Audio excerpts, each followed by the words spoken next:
In my opinion, being a culturally competent educator means being able to understand your students and their different cultures, backgrounds, communities, and identities without being biased. Being culturally competent means being able to embrace your students and their differences so you are able to create a warm, loving, and safe environment for them to thrive in. The more culturally competent a teacher is, the better they will be able to connect with their students and help them to be better and more successful. Having a good, trusting relationship with your students will help them to have greater achievements and successes. On the cultural competency continuum chart, I see myself as being culturally proficient. There are many reasons regarding controversial and culture-based issues that affect K through 12 education that make me believe that I am culturally proficient, such as including students that are different, whether their differences are based on race, religion, culture, or sexual orientation.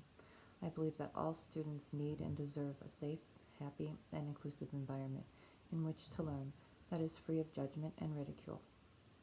I think that even if someone feels like they are culturally proficient, there is still always more to learn. Cultures are constantly changing and constantly evolving.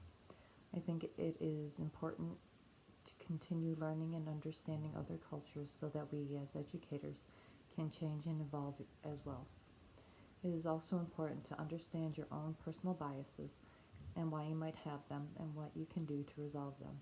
There are many resources that can be helpful for identifying, understanding, and resolving personal biases. One specific resource that I can use to further my own cultural competency as an educator is the National Education Association website.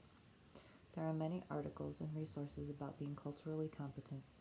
There are strategies for helping to achieve cultural competency as well.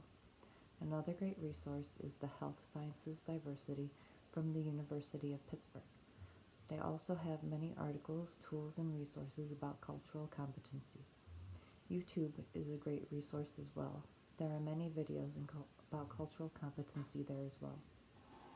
Having cultural inclusivity in my future classroom will look like a welcoming, warm, and inviting place that the students will want to be a part of. Every individual that walks into my classroom will be recognized and appreciated for their differences and uniqueness.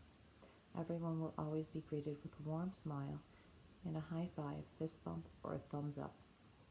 I will have a library full of books about different cultures, customs, religions, and beliefs so the students can learn more about them. I think this will elicit further discussions in the classroom with peers and incorporate learning about others in a fun way and allow the children to talk about themselves.